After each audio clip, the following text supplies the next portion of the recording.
सांप का सबसे बड़ा दुश्मन कौन सा जानवर दूसरा होता है? इंसान।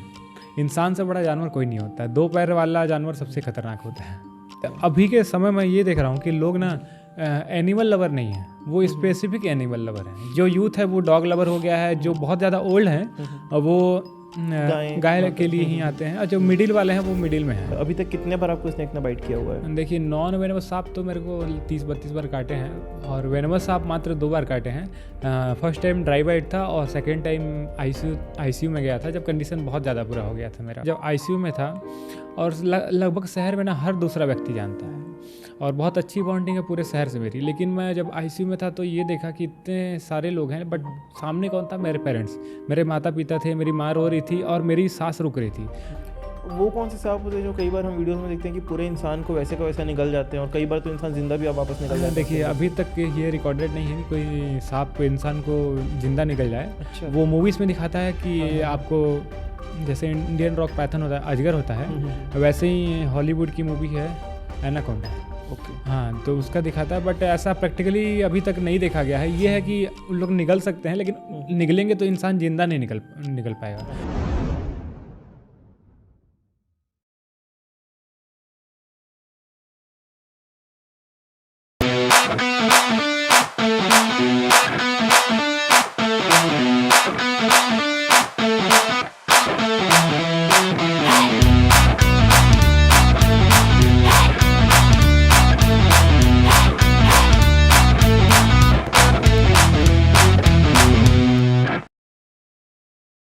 तो हेलो फ्रेंड्स, लेकर आ गए एक और शानदार से एपिसोड द सौभाग्य शो में। और यहाँ पर आज हमारे साथ में जो गेस्ट है, बहुत ही नॉन गेस्ट हैं। वैसे तो इनके बारे में ज़्यादा कुछ बताने की ज़रूरत है नहीं, लेकिन सत्यम भैया हमारे साथ में, और ये स्नेक रेस्क्यू में, वाइल्ड लाइफ में और बहुत सारे अलग अलग एजुकेशनल फील्ड्स में भी अपना बहुत सारे रोल प्ले कर रहे हैं फिलहाल। तो इनकी पूरी जर्नी के बारे में आज इन्हीं से समझेंगे। सबसे पहले तो वेलकम है भैया आपको हमारे शो पे। Thank you. कैसा लग रहा है भैया सबसे पहले? अभी बहुत अच्छा लग रहा है, अपना सा लग रहा है, क्योंकि आप लोग से तो बहुत सालों से जुड़ा हूँ। हाँ बिल्कुल।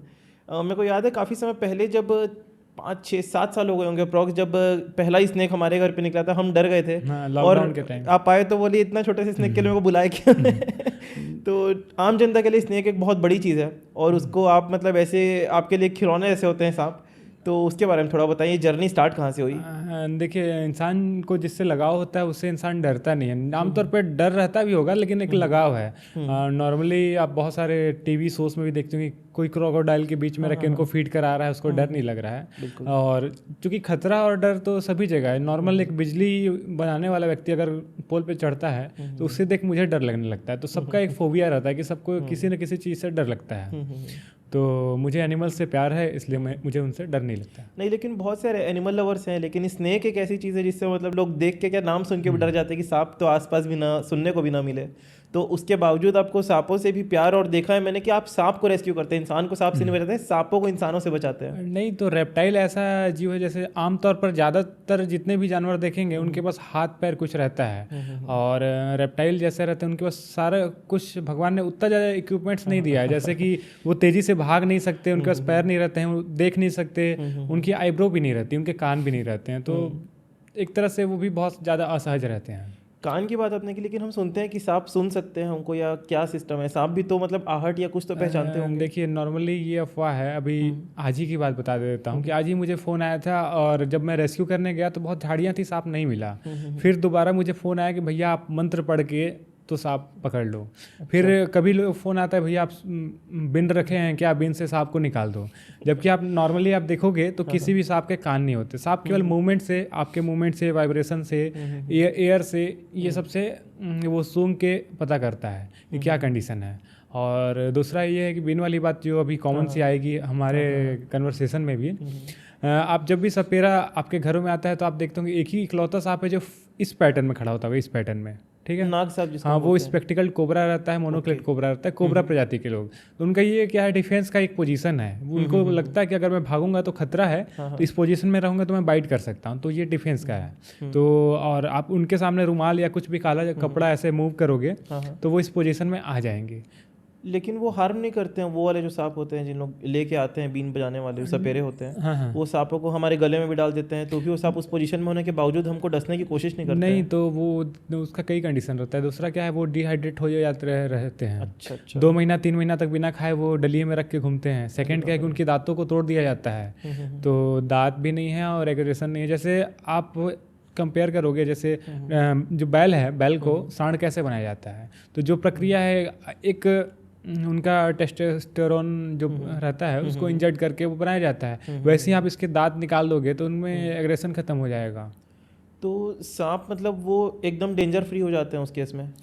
डेंजर फ्री तो नहीं होते हैं। जैसे आप इंडियन रॉक पाइथन है, उनके अगर आप दांत तोड़ भी दोगे तो उसमें इतना पावर है कि वो आपके बोन को क्रैक कर सकता है। तो जो सपेरे हमारे होते हैं, ये जितने भी सपेरे सांप लेके आते हैं जो सिर्फ एंटरटेनमेंट के लिए हमको सांप दिखाते हैं, वो कहीं ना कहीं एनिमल क्रुएलिटी कर रहे हैं उस सांप के साथ। देखिए, ये स्नैक चार्मर जितने भी रहते हैं वाइल्ड लाइफ एक्ट 1972 के तहत अगर आप लीगली कार्रवाई करोगे तो उन पे 3 से 5 साल का सज़ा और 50,000 से अधिक जुर्माना रहता है। अच्छा। लेकिन चूंकि अब यहाँ बहुत सारे रूल को उतना ज़्यादा सीरियस नहीं लिया जाता। जैसे ट्रिपलिंग आप जब बाइक में घूमते हो तो ज़रूरी नहीं है आपका चालान कटे, जब आप पकड़े जाओगे तब चालान कटेगा। तो बस वही बात हो जाती है कि वो कोई सीरियस लेके कंप्लेन नहीं करता है और फिर ये प्रोसेस आगे बढ़ नहीं पाता है। तो आपकी जर्नी कहाँ से स्टार्ट हुई इस फील्ड में? आप कब सोचे अचानक से? मतलब एक तो स्टूडेंट लाइफ चली होगी पहले, सबसे पहले बचपन से चालू करते हैं, आपकी एजुकेशन कैसे हुई है, क्या क्या आपने किया हुआ है? देखिए, नॉर्मली जब मैं आफ्टर 10th सबने बोला इंजीनियर बन जाओ, तो मैंने मैथ्स ले लिया और मैथ्स लेके फिर मैं इंजीनियरिंग की तैयारी भी करने लगा। उसके बाद इंजीनियरिंग में अच्छी रैंक नहीं आई तो मैं सोचा कि नॉर्मल ग्रेजुएशन कर लेता हूँ मैथ्स से, तो साईं बाबा से मैंने एडमिशन ले लिया। और जब मैं एडमिशन लिया तो चूँकि मुझे इंटरेस्ट एनिमल्स में भी था और बहुत सारे अदर फील्ड में था, तो मैं अपनी क्लासेस छोड़ के कभी बायो में बैठ जाता, कभी अदर क्लासेस में। ऐसे थोड़ा चुलबुला टाइप का था और थोड़ा सा मस्तीखोर भी था। और जैसे ही कॉलेज ख़त्म हुआ तो सबकी तरह भीड़ का हिस्सा बनने में भी पीएससी की तैयारी करने के लिए बिलासपुर चला गया।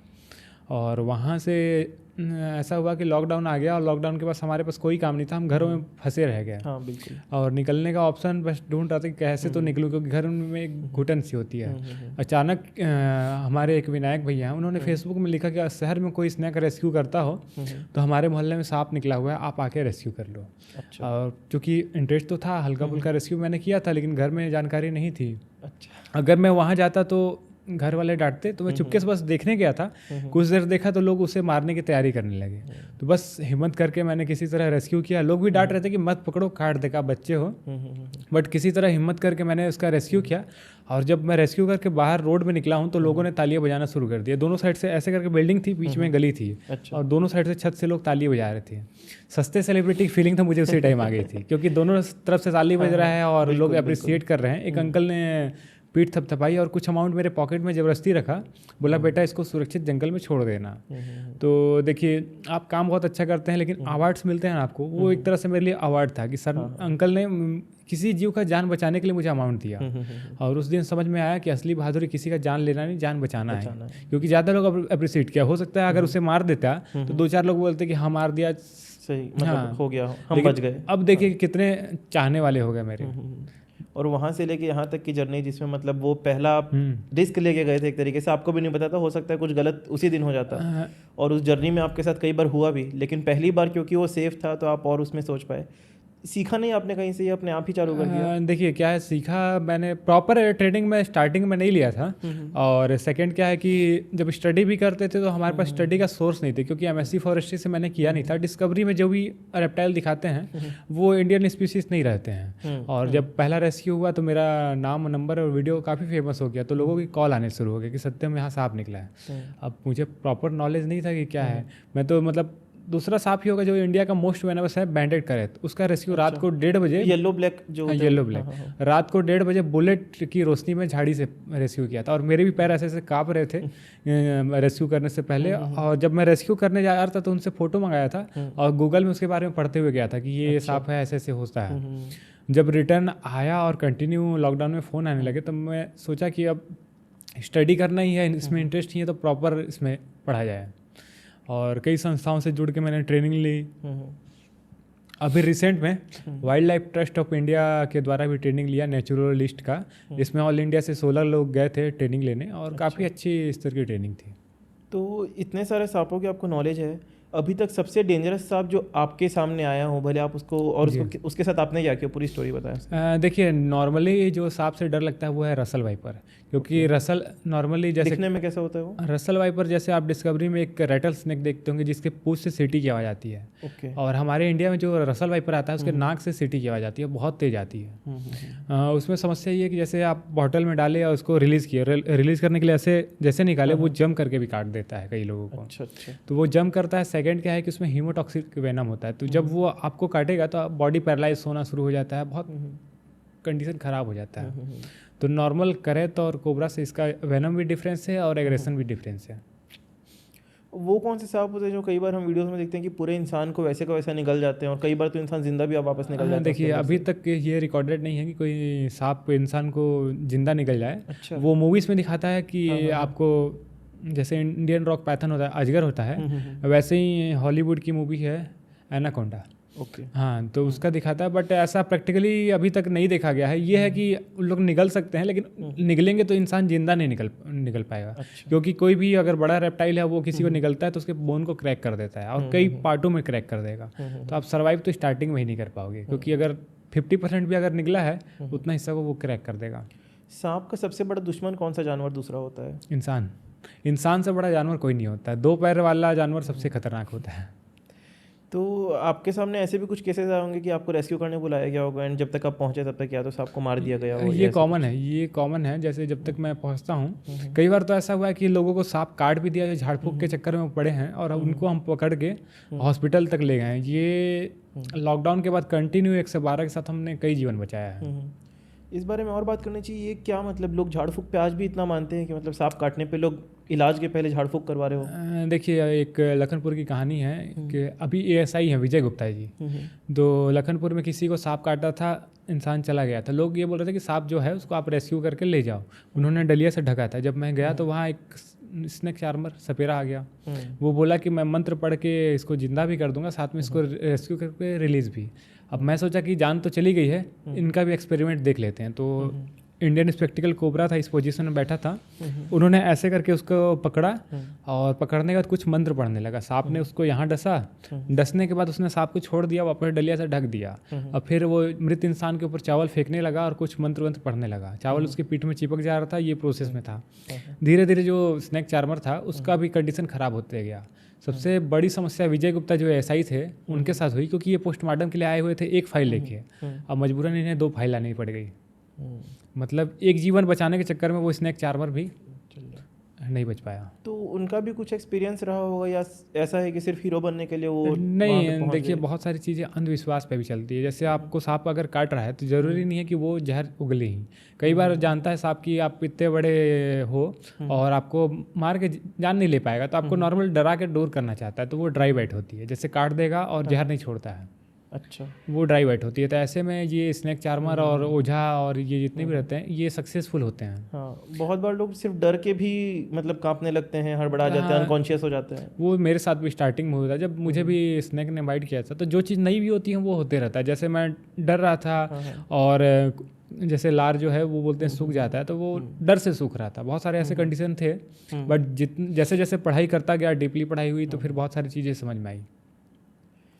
तो ये जो आपकी जर्नी, इसमें जो आपके साथ इंसिडेंट्स हुए, आपने बताया आपको भी स्नेक बाइट हुआ है, अभी तक कितने बार आपको स्नेक ने बाइट किया हुआ है? देखिए, नॉन वेनमस सांप तो मेरे को 30-32 बार काटे हैं, और वेनमस सांप मात्र 2 बार काटे हैं। फर्स्ट टाइम ड्राई बाइट था और सेकेंड टाइम ICU में गया था, जब कंडीशन बहुत ज़्यादा बुरा हो गया था मेरा। तो उसके बाद इतना स्टेबल वापस नॉर्मल लाइफ में आना कैसे पॉसिबल हो जाता है? नहीं, देखिए, जब मतलब बहुत सारी चीज़ ना, जब आप ICU में जाएंगे 2-3 दिन तक मोबाइल से दूर रहेंगे और आप बस बेड में सोए हुए हैं और कंडीशन आपको ख़राब है, तब बहुत सारी चीज़ें ना, गहन चिंतन जो कहा जाता है वो कर सकते हैं आप। तो मैं वहाँ यही कर रहा था कि जैसे मैं जब ICU में था, और लगभग शहर में ना हर दूसरा व्यक्ति जानता है और बहुत अच्छी बॉन्डिंग है पूरे शहर से मेरी। लेकिन मैं जब ICU में था तो ये देखा कि इतने सारे लोग हैं, बट सामने कौन था? मेरे पेरेंट्स, मेरे माता पिता थे, मेरी माँ रो रही थी और मेरी सांस रुक रही थी।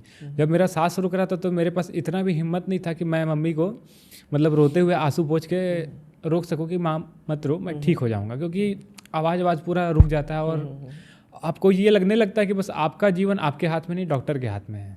और मुझे अंदर ही अंदर गुस्सा आ रहा था कि डॉक्टर मेरे को जल्दी ठीक क्यों नहीं कर रहा। लेकिन ये था कि अब एनर्जी था नहीं कि मैं डॉक्टर को कुछ बोल पाऊँ।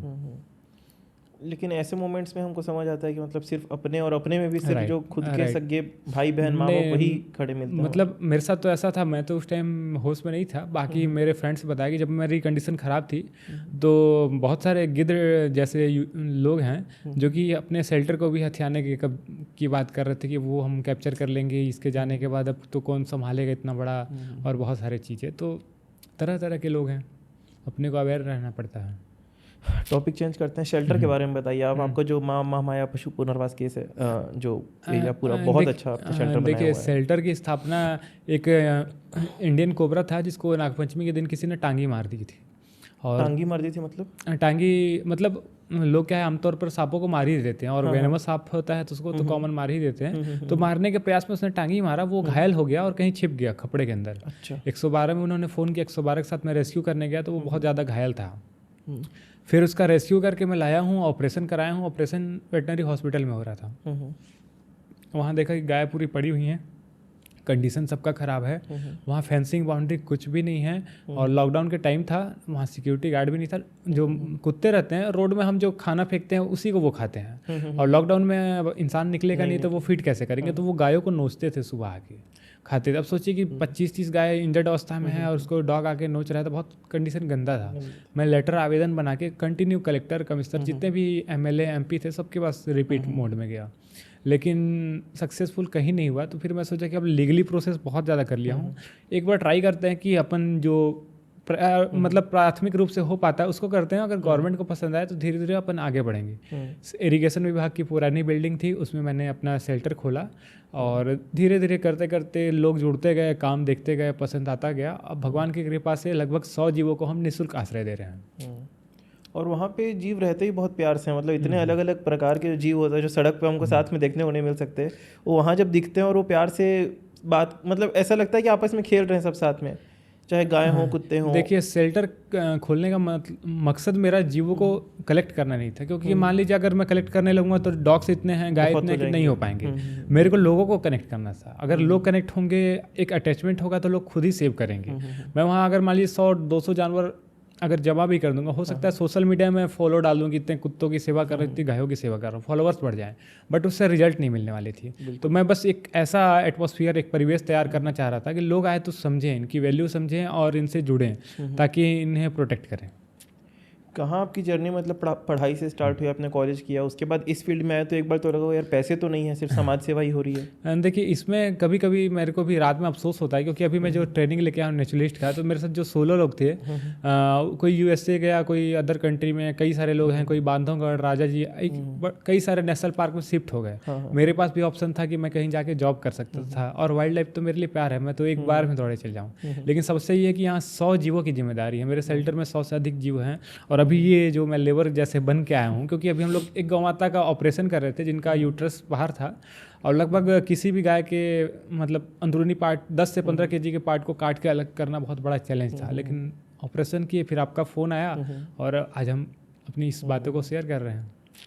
तो ऐसे ही केसेस अचानक से आते हैं, और एक बार में कभी आपको 2 इमरजेंसी ऐसे बड़े केसेस मिल जाते हैं, तो आप कैसे वो उन चीज़ों को हैंडल करते हैं? देखिए, क्या है कि इसमें बहुत सारे लोग मतलब गुस्सा भी जाते हैं मेरे से, सत्यम को बुलाया नहीं आया। अब देखिए, अभी गाय का ऑपरेशन किया 2.5 घंटा लगा, अब मेरे पास कम से कम 17-18 फ़ोन आए, लेकिन प्रायोरिटी जो जीव मेरे सामने दिखेगा उसको दे पाऊंगा, क्योंकि पॉलिटिशियन तो हो नहीं कि मैं सबको खुश कर पाऊँ। कई लोग नहीं खुश हो पाएंगे। जैसे हम शेल्टर भी खोले तो बहुत सारी बीमारियों के बारे में नहीं जानते थे कि पार्गो क्या होता है, कैनाइन डिस्टेम्पर क्या होता है, जीवों की जान जाती थी, हम भी दुखी होते थे, हमसे जुड़ा व्यक्ति भी, कि इसको यहाँ शेल्टर खोला, यहाँ जीवों की जान जा रही है। धीरे धीरे हम समझे कि भाई पार्गो क्या होता है, कैनाइन डिस्टेम्पर क्या होता है, रेबीज क्या होता है, रेबीज लाज बीमारी है, तो उससे जान चल जाए। लेकिन धीरे धीरे अब अनुभव से सही सीखता है, और हम भी सीख रहे हैं। तो इन सब में आप लोगों को, मतलब जो भी हमारे यूथ भी देख रहे होंगे, बड़े एज के लोग भी, सभी एज ग्रुप देखते हैं पॉडकास्ट को, तो उसमें लोगों को क्या जानकारी होनी चाहिए? सबसे पहले सिर्फ सांपों की बात करते हैं कि सांप से रिलेटेड इंसान को अचानक से जब दिखता है, फर्स्ट कदम उसको क्या उठाना चाहिए, और उसके बाद क्या प्रोसेस होना चाहिए? देखिए, अभी के समय में ये देख रहा हूँ कि लोग ना एनिमल लवर नहीं है, वो स्पेसिफिक एनिमल लवर है। जो यूथ है वो डॉग लवर हो गया है, जो बहुत ज़्यादा ओल्ड हैं वो गाय के लिए ही आते हैं, और जो मिडिल वाले हैं वो मिडिल में हैं, मतलब वो कंफ्यूज रहते हैं कि नेचर प्रोटेक्ट करें या फिर एनिमल्स प्रोटेक्ट करें, जबकि आपको प्रॉपर नेचर एनिमल लवर होना पड़ेगा। मेरे शेल्टर में भी अब बोलना तो नहीं चाहिए, वो भी हमारे अतिथि रहते हैं, लेकिन कई लोग को देखता हूँ कि जो आते हैं तो केवल गाय को खिलाते हैं, बैल को नहीं खिलाते हैं, डॉग से दूर भागते हैं। गाय इसलिए क्योंकि गाय के बारे में ये बोला जाता है कि गाय का पूंछ पकड़ के हम स्वर्ग जाएंगे, नदी तैरते हुए। हाँ जी। जबकि आप अगर पूजा करते हो, शंकर जी की पूजा करते हो, तो शंकर जी को पशुपतिनाथ कहा जाता है। अब पशुपतिनाथ यानी सारे जीवों के देवता हैं वो। तो आप किसी भी जीव की सेवा कर रहे हो तो आप भगवान की सेवा कर रहे हो, और जीवों की सेवा ही भगवान की सेवा है। अपने शेल्टर में भी कौन कौन से फिलहाल में है, और सबसे डेंजरस जानवर मैंने एक बार देखा था, आपने बाघ या चील वगैरह को भी रेस्क्यू किया हुआ था, वो सब भी थोड़ा बताएं कि वो कैसे आपको मिल जाते हैं। जनरली तो इन शहरों में देखने को नहीं मिलते ये जीव। देखिए, आपके शहर में हम लोग लगभग 365 दिन में ना हर दिन 1 या 2 घरों में जाते हैं, और शहर की 2-3 लाख जितनी भी जनसंख्या, हम लोग एक घर मतलब पिछले 5 सालों में कवर कर दिए। तो पूरे शहर और संभाग वाले मुझे जानते हैं। कहीं भी कोई जीव घायल होता है तो सबसे पहले मुझे फ़ोन आता है, और हमने कई रेयर स्पीसीज़ को बचाया है। जैसे इंडियन हनी बजार्ड रेस्क्यू किया था, आप जो आए थे वो इंडियन ब्लैक काइट था। ओके। हाँ, और जैसे मंकी, अभी कल आपने देखा कि हनुमान जयंती था, तो आप मेरे यहाँ आए थे, एक बंदर भी देखे थे जो आपका फ़ोन लूट लिया था, उसका भी गला कट गया था, उसको हमने ठीक किया था। तो ऐसे बहुत सारे स्पीसीज आते हैं जिनको हम रिकवर करते हैं, और रिकवर करने के बाद उनके हैबिटेट में छोड़ देते हैं। और जो स्नेक्स अपन रेस्क्यू करते हैं उनको क्या करते हैं अपन, कहाँ पे छोड़ते हैं? देखिए, जो इंजर्ड रहता है उसको 24 घंटे रखते हैं नियमतः। स्नेक्स को भी रखते हैं? हाँ, मजबूरन रखना पड़ता है, क्योंकि वो घायल है, उसमें पट्टी है या टाका लगा है, तो 24 घंटा या 48 घंटा रखना पड़ता है। नियमतः 24 घंटा से ज़्यादा नहीं रख सकते, लेकिन अगर बहुत ज़्यादा इंजर्ड है तो मजबूरन रखना पड़ता है। उसके बाद उसके हैबिटेट में रिलीज़ कर देते हैं। आपसे एक बार मेरी बात हो रही थी, आपका विजन ये भी था कि वेनम रिसर्च सेंटर बनवाना है सरगुजा में, तो इसके बारे में थोड़ा बताएं। देखिए, 2-3 मेरी प्लान है। एक पहला क्या है कि वाइल्ड एनिमल्स के लिए एक भी एनिमल शेल्टर नहीं है। फॉर एग्जांपल, यहाँ मुझे कोटरा या फिर कोई भी वाइल्ड एनिमल्स अगर इंजर्ड मिलता है तो मैं ट्रीटमेंट तो करा दूंगा, उनके रखने की व्यवस्था नहीं है। संजय पार्क लीगली रख नहीं सकते क्योंकि वो नेशनल जियो अथॉरिटी से परमिट नहीं मिला है, और वहाँ डॉक्टर भी नहीं है। तो एक एनिमल रिहेबिटेशन सेंटर मुझे खोलना है, और सेकेंड वेनम सेंटर। जैसे सांपों का जो वेनम है उसी से हमारी दवाइयाँ बनती है, तो अगर ये इसका यूज़ किया जाए तो हमारे जो कंटिन्यू हार्ट अटैक आ रहे हैं या पैरालाइज और बहुत सारी हो रहे हैं, सभी का इलाज है। और हमारे छत्तीसगढ़ में एक भी वेनम सेंटर, छत्तीसगढ़ छोड़िए, इंडिया में मात्र 1 या 2 वेनम सेंटर है। तो सोचिए कितना बेनिफिशियल होगा सांप जो हम रेस्क्यू करते हैं उनसे। तो इसका सेटअप क्या, मतलब बहुत बड़ा सेटअप है या कैसे? बहुत बड़ा प्लान है। इसके लिए सेंट्रल स्टेट गवर्नमेंट दोनों से परमिट चाहिए, फंडिंग चाहिए। बहुत बड़ा प्रोजेक्ट है, लेकिन ये है कि कभी ना कभी इस लक्ष्य को मैं प्राप्त करके ही रहूँगा। आपकी एज क्या होगी भैया अभी? अप्रॉक्स बता दो, ऐसे नहीं बता रहा हूँ। 25 के आसपास है। अच्छा, तो शादी का क्या प्लान है? शादी अभी समय है, अभी बहुत सारे टारगेट हैं जीवन में।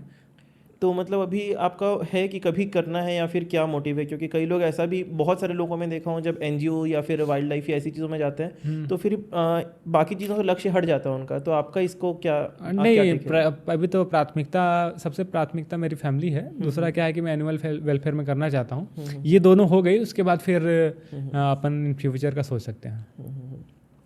और आपके जो भी फ्यूचर प्लान्स है वो वाइल्ड लाइफ से रिलेटेड है, या और भी आप किसी फील्ड में कुछ कर रहे हैं? नहीं, नेचर से रिलेटेड सारा कुछ है। नेचर मतलब नेचर से बढ़ के अभी के समय में कुछ नहीं है, क्योंकि आप नेचर का क्या वैल्यू है अभी 1 महीना बाद आप समझ जाओगे। जब गर्मियाँ बढ़ेंगी तो आप रोड में घूमने से पहले डरोगे।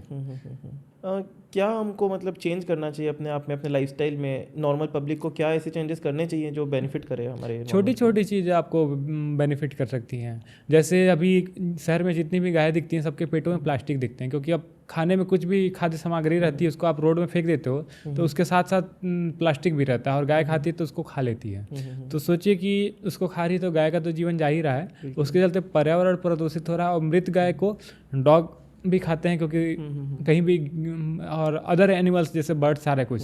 तो एक जीवन के से सारा जीवन जुड़ा हुआ है, तो कई जीवन जाते हैं। दूसरा, उसके पेट में प्लास्टिक होगा, वैसा दूध हम पिएंगे, उसको रेबीज होगा, वैसा दूध पिएंगे। तो अगर गाय को रेबीज है और आप दूध पी, रेबीज कुत्तों की बीमारी जनरली हम बोलते हैं? नहीं, रेबीज सभी जीवों में होता है, लेकिन कुत्तों में ज़्यादा रहता है। कुत्ते में और मैकैक बंदर में, जो मंकी है, उसमें बहुत तेज़ी से फैलता है। और रेबीज लाइलाज बीमारी, इसका कोई इलाज नहीं है। रेबीज की इंजेक्शन वगैरह तो लगती हैं शायद? नहीं, अगर आपको हो गया है तो फिर आप कितना भी इलाज करा लो, कोई नहीं है। जब डॉग बाइट हो गया तो आप लगा सकते हो, लेकिन होने के बाद कोई ट्रीटमेंट नहीं अच्छा, होता है। मतलब प्रोटेक्शन के लिए लगा सकते हैं, लेकिन एक बार अगर हो गया तो उसके हाँ बाद फिर हाँ, इलाज नहीं है।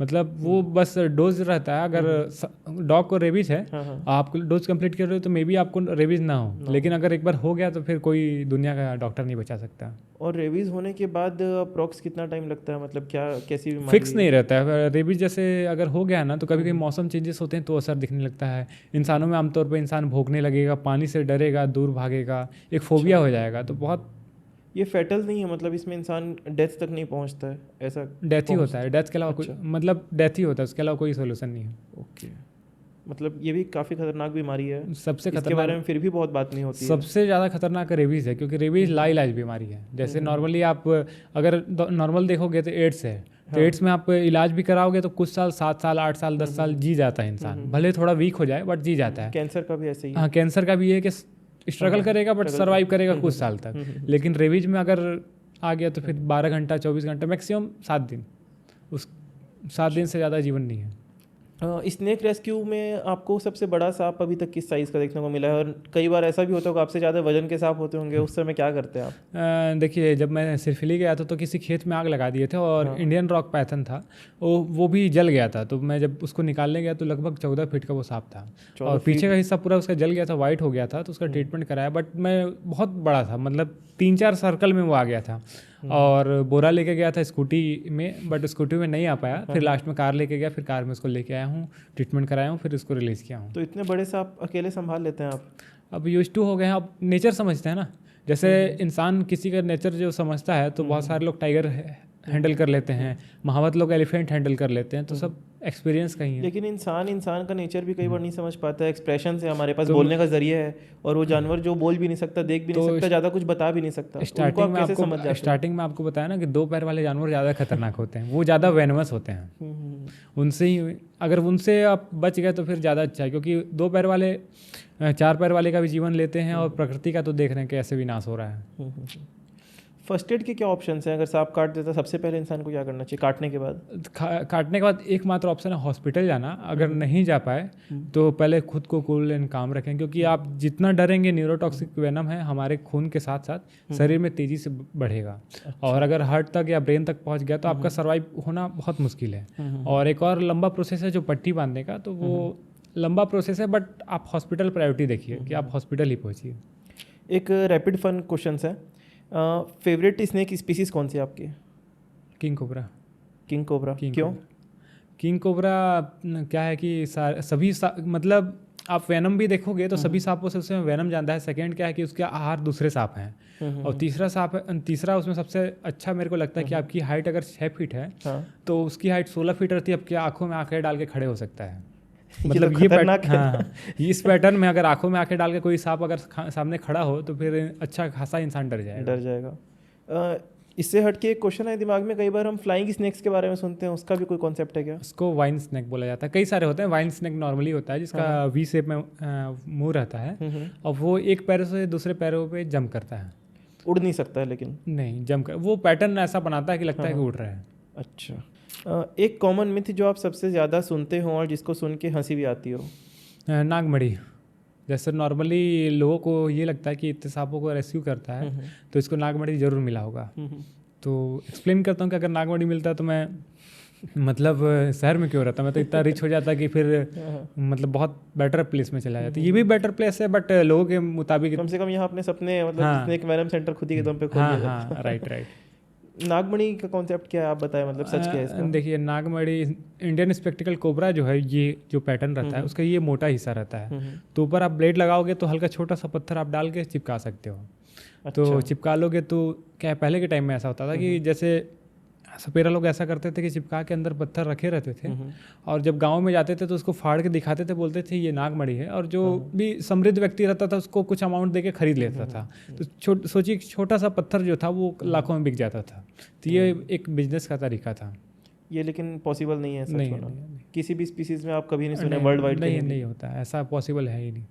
और एक पता नहीं, बचपन में भी माइथोलॉजीज में सुने हुए हैं, कार्टून्स में देखे हुए हैं कि बड़ी नदियाँ या समुद्र के नीचे मतलब एक सांप होता है जो एक ऐसी ही मणि को संभाल के रख रहा होता है, ऐसा कुछ? ये सारे कुछ स्टोरी आपने गैंग myths ऑफ है। वासेपुर देखा है ना, हाँ हाँ। उसमें एक डायलॉग है कि हिंदुस्तान में जब तक सिनेमा रहेगा लोग बनते रहेंगे।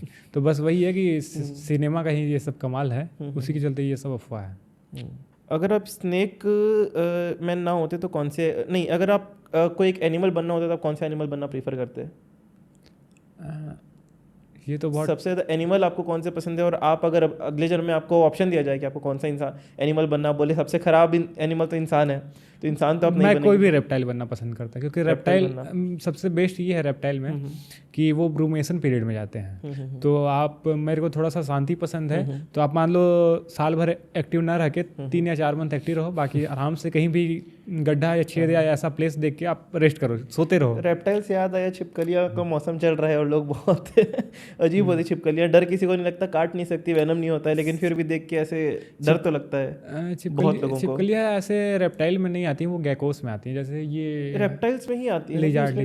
लिजार्ड रेप्टाइल में ही आते हैं। रेप्टाइल में आते हैं, लेकिन आप उसकी, जैसे हमारे यहाँ जो छिपकली है उसको लोग लिजार्ड सोचते हैं, वो गैकोस है। जैसे बहुत सारे उनके वैरायटी रहते हैं, आप डीपली पढ़ोगे तो समझ में आएगा। तो वो हाउस गैकोस है, उसको डिटेल में जाओगे। जैसे हमारे यहाँ जो खरगोश भी पाया जाता है उसको रैबिट लोग सोचते हैं, वो हेयर है। और जैसे आप मोर को पिकॉक आप सोचते हो, मोरनी को पिकॉक सोचते हो, जबकि मोरनी पी हैन है और मोर पी फॉल है। ओके, तो पिकॉक क्या होते हैं फिर? दोनों को सिमिलर मिला के, जैसे ह्यूमन हो गए हम लोग मेल फीमेल, ह्यूमन हो गए, वो पिकॉक हो गया। एक मैसेज जो आप देश के यूथ को देना चाहोगे, स्पेशली जो नेचर और वाइल्ड लाइफ के लिए कुछ करना चाहते हैं? अगर आप लोग कुछ भी करना चाहते हो तो शुरुआत खुद से करिए, क्योंकि आप अगर स्टार्ट करोगे, और कुछ भी अगर बड़ा भी प्लान है तो आप बस स्टार्ट करने से मत डरो, क्योंकि स्टार्ट जब होता है, मैं खुद का एक्सपीरियंस बता रहा हूँ कि जब मैं शेल्टर शुरू किया था 150 रुपये के तिरपाल से शुरू किया था, और लगभग 3 या 4 सालों में वहाँ 15 से 20 लाख का इन्वेस्टमेंट हो चुका है। धीरे धीरे और बेटर बन रहा है। तो सोचिए कि सिंगल पर्सन हूँ, कोई सोर्स ऑफ इनकम नहीं है, शहर वालों का प्यार है कि मैं इतने सालों में इतना पैसा उसमें लगा पाया और सारे पैसे को एनुअल वेलफेयर में खर्च कर पाया। तो आप खुद से शुरुआत कीजिए और स्टार्ट करने से मत डरिए, आप जो हैं जैसे हैं बस शुरू कर दीजिए। क्योंकि बहुत सारे यूथ ऐसे हैं, और हमको स्कूल में जब तक पढ़ाया जाता है, 11-12 से पास आउट होते हैं, तब हमारे अंदर फिर भी वो होता है एनिमल लव जो बोलते हैं, क्योंकि हम पढ़े होते हैं, हमको पता है कि नेचर प्रिजर्व करना इंपॉर्टेंट है। वापस जब नॉर्मल जीवन में आते हैं, कॉलेज में आते हैं या घरों में देखते हैं, समाज की बात होती है, तो वापस लोग को हो जाता है कि अपने काम से काम रखो, क्या है क्या ही रखा है। लोग रेस में लग जाते हैं ना। जैसे मेरे को भी लगता है कि जब हम स्कूलों में थे तो कितनी पीसफुल लाइफ थी, तो बस छोटे से 2 टारगेट थे कि कॉलेज का होमवर्क कंप्लीट करो और एग्जाम में अच्छे नंबर लाओ, उसके अलावा कोई बड़े टारगेट नहीं थे। जैसे जैसे एज बढ़ता है ना, बर्डन बढ़ता है और एक रेस में लग जाते हैं, तो फिर उस रेस में ना जो अच्छी चीज़ें हैं वो मिस हो जाती हैं और नेचर मिस हो जाता है। सबसे ज़रूरी तो वही है। बड़े सिटीज़ में आप देखोगे कि मेरे जितने भी दोस्त थे, वो मेरा खुद का भाई भी जो है वो जॉब करेगा, अर्न करने के बाद पर मंथ या 2-3 मंथ में कहीं ना कहीं किसी बड़े सिटी निकल जाएगा। वो लोग एक्सप्लोर करते हैं। मेरे बहुत सारे लोग हैं जो दिल्ली मुंबई में रहते हैं, वो 2-3 मंथ में किसी भी नेचुरल प्लेस में चले जाते हैं और एक्सप्लोर करने चले जाते हैं। मतलब उनको एक पीस चाहिए रहती है। जबकि छोटे सिटी में अभी भी लोग एक रेस में लगे हुए हैं, मतलब 2 टाइम 3 टाइम खाने का भी समय नहीं निकालते खुद के लिए। मैं खुद भी नहीं निकालता, मेरी भी कमी है ये, बट ये फैक्ट हो गया है। लेकिन कुछ बड़े शहर हैं जो, स्पेशली अगर मुंबई की बात करें या दिल्ली की बात करें, तो ये तो बहुत ही ज़्यादा भागदौड़ में लगे हुए हैं। साल में 2 दिन की छुट्टी लेंगे वो अलग चीज़ है, लेकिन जब काम कर रहे हैं तो मेरे को वो बल्कि और ख़राब लगता है कि इतना भागदौड़ में लगे रहना। नहीं, लेकिन मैं मतलब मेरे से जितने जुड़े लोग हैं वो ऐसे नहीं। अभी मैं ट्रेनिंग में गया था तो 2-3 इंजीनियर थे, तो सोचिए वो अपने इंजीनियरिंग का जॉब छोड़ के, जो जॉब कर रहे थे उसमें ब्रेक लेके 1 मंथ की मेरे साथ ट्रेनिंग लेने आए थे। और ट्रेनिंग में उनको ये नहीं था कि वो नेचुरलिस्ट बन जाएंगे तो वो किसी रिसोर्ट में वर्क करने लगेंगे, वो वापस जो कर रहे थे वही करेंगे, बट ये कि उनको नॉलेज गेन करना था, उनको नेचर को जानना था। तो सोचिए कि 1 मंथ में ही 2-2.5 लाख रुपये लगा के आए, हमारे साथ टाइम स्पेंड किए सिर्फ अपना नॉलेज गेन करने के लिए। आप भी सिर्फ नॉलेज गेन करने के लिए ही किए थे वो? ट्रेनिंग जो था वो मैंने नॉलेज गेन करने के लिए। और उसमें पैसे भी लगे होंगे? हाँ।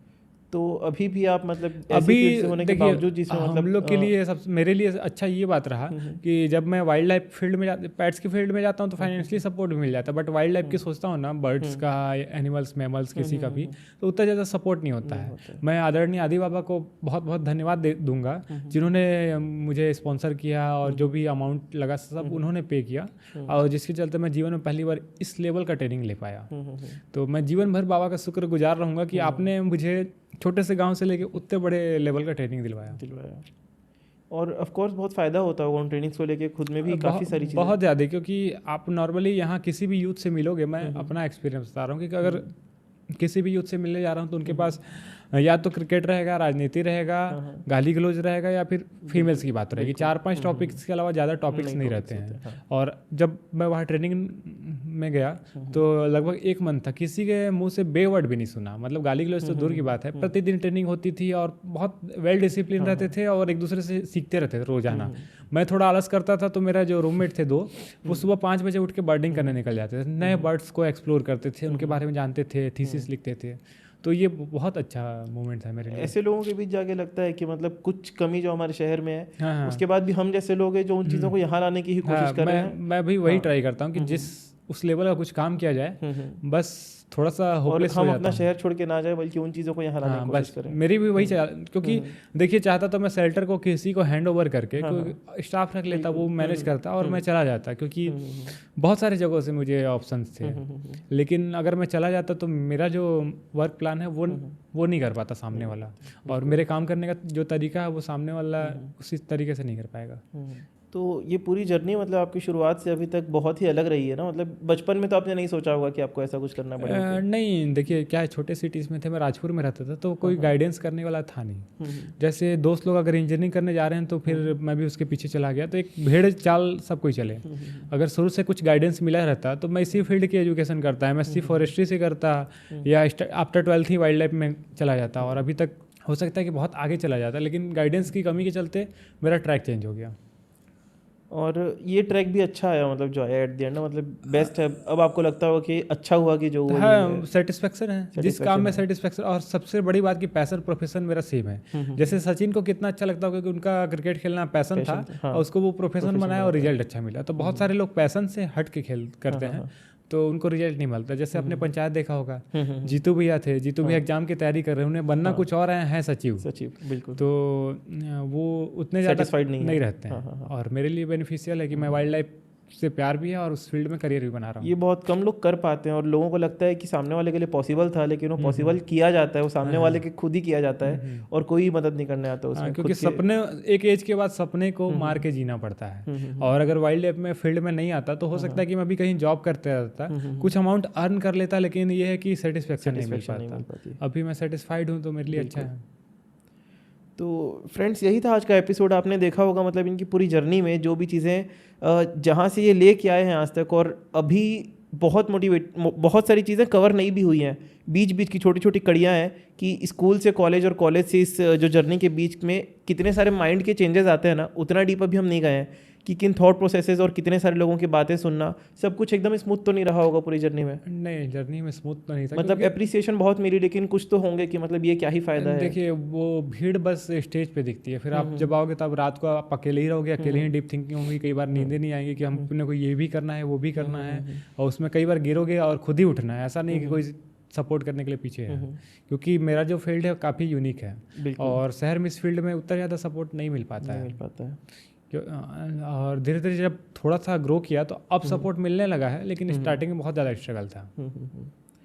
तो ऐसी स्टोरीज से मतलब हमको सीखने को मिलता है कि एक तो अपने ड्रीम भी ऐसे बनाए हैं कि बहुत ही ज़्यादा नोबल ड्रीम से बोलूँगा, जो नोबल प्रोफेशन हम बोलते हैं डॉक्टर को एंड ये सब चीज़ों को, उससे भी ऊपर की, और उससे भी सेम लेवल की, ऊपर नहीं बोल सकते तो सेम लेवल एटलीस्ट है कि हम एक ऐसे जीव को प्रोटेक्ट कर रहे हैं, ऐसे जीवों से बातचीत कर पा रहे हैं जो खुद हमसे बातचीत नहीं कर पाते हैं, उनको समझना, उनको प्रोटेक्ट करना, उनको रेस्क्यू करना, ये 2 पैरों वाले जीवों से। और ये बहुत इंपॉर्टेंट है, और इस तरीके के एक नए ड्रीम को आप खुद के अंदर लाए और उसके बाद उस फील्ड में आज तक लगे हुए हैं, तो इससे काफ़ी लोगों को काफ़ी कुछ सीखने को भी मिलेगा। आई होप कि आप लोगों को ये पॉडकास्ट पसंद आया होगा। भैया, आपको एक्सपीरियंस कैसा लगा पॉडकास्ट का? मुझे बहुत अच्छा लगा, और अच्छा लगा कि मुझे मेरे अंदर जो बातें थी, नॉर्मल अगर न्यूज़ इंटरव्यू रहता है तो इंसान बहुत सारी बातें नहीं बोल पाता, क्योंकि वो बेसिक क्वेश्चन पूछना, आप बेसिक रिप्लाई करते हो, बस खत्म। और अच्छी बात है कि बहुत सारी बातें मैं आपके थ्रू बोल पाया, और अच्छा लगा। और फिर इसी जर्नी में भैया बने हुए हैं, आगे जैसे ही साल दर साल ये और ऊंचाइयों को पहुंचेंगे और चीज़ें सीखेंगे तो हम इनको फिर से लाएंगे आप लोगों के बीच, और अच्छी इन्फॉर्मेशन आप तक पहुंचाते रहेंगे। तब तक के लिए सब्सक्राइब करें पॉडफ्लिक्स को, और मिलते हैं अगले एपिसोड में। Thank you.